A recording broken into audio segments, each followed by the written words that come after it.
What's up mga atubo? Kamusta ang pahinga? After nga pala ng Labor Day ay may bago tayong client na nag-abil sa atin ng 80 gallons pressure tank or bladder tank kung tawagin. Ngayon araw ay magre-replacement tayo ng pressure tank. Ang nakakabit ngayon sa kanila ay yung traditional na pressure tank. Nagkaroon ng leak kaya sinubukan i-repair. Kaso pag wini-welding naghahanap ng ibang butas. At pagdating nga namin dito sa site ay nakita namin napakataas ang aming bubuhatan at sa rooftop pa ito ilalagay. At mamaya nga lang nakita namin may elevator kaya tuwan-tuwa na naman yung mga master natin tubero. Dahil kung sa hagdan tayo dumaan talagang papalaban. Ang bigat pa naman ng pressure tank siguro nasa 80 or 90 kilos. Kaya tuwang-tuwa na naman ang mga katubo. Pagdating nga pala namin sa taas ay agad namin itong pinagtulungan. At si Master naman nag-aantay na sa taas at excited na iakyat. At ito naman si Kuya Rene, binuhat na nga. Nagtulong na nga pala kami dalawa na sa ganun may angat namin. Nagdalawang isip pa kami sa butas, kala namin hindi magkakasya, buti saktuhan lang. Kaya inangat na nga pala namin agad na sa ganun may akyat na. Talagang puwersa talaga kami kasi napakabigat talaga niyan. 80 or 90 kilos ang timbang niyan, estimate ko lang yun. Ayan na nga, inulunan ni Kuya Rene.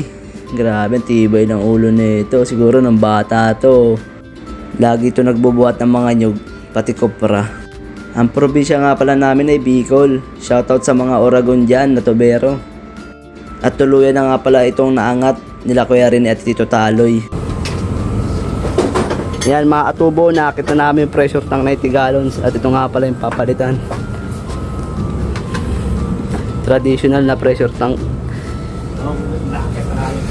80 gallons din yan. Ayan yung pressure switch at pressure gauge. Let's go. At inassemble lang nga pala namin agad yung 80 gallons na bago na pressure tank. Nilagyan na namin yan ng nipple pati na female adapter. 1-1 port nga pala ang discharge. Nireduce namin ng 1. Dito nga pala mga atubo, dinidrain na nga pala namin yung pressure tank. Nang sa ganun mabaklas na po natin at mailapag natin yung bagong pressure tank. Tinanggal na nga pala yung pressure switch at pressure gauge nang sa ganun magkaroon ng singaw at mabilis bumaba yung tubig. Ito nga pala yung pressure gauge nila sir, sira na, papalitan natin yan mamaya. Yung pressure switch naman ayos yan kaya yan pa rin ang gagamitin natin. 40-20 nga pala ang settings niyan, sakto na daw yun sabi ni sir, malakas na sa kanila. At pagkatapos ng ilang oras mga katubo, natapos na nga rin palang installation. At ngayon iti-testing namin. Una bago kami magbukas ng breaker, pinapaplow muna namin para magkaroon siya ng prime. Ayan kung makikita nyo pagkabukas ng breaker, ang lakas ng pressure. Ibig sabihin nagbibuild na maayos yung ating booster pump. Ang ginamit nga pala dyan na booster pump ay 1.5 horsepower. At dito naman naka-install mga katubo ang ating pressure switch at pressure gauge. 40-20 nga pala ang settings niyan. Yung pressure gauge nga pala pinalitan na natin yan dahil yung luma nila sir sira na.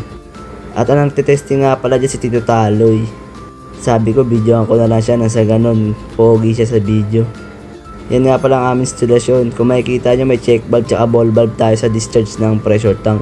Yan nga pala yung safety natin sa pressure tank nang sa ganun hindi agad masira. Alagaan na sa maintenance nang sa ganun umabot ng 10 years. Naglagay nga rin pala tayo dyan ng testing drain. Yan nga pala yung pang-calibrate natin once na mag-maintenance tayo sa pressure tank. Diyan din natin malalaman kung nagbibuild ng pressure ang ating booster pump.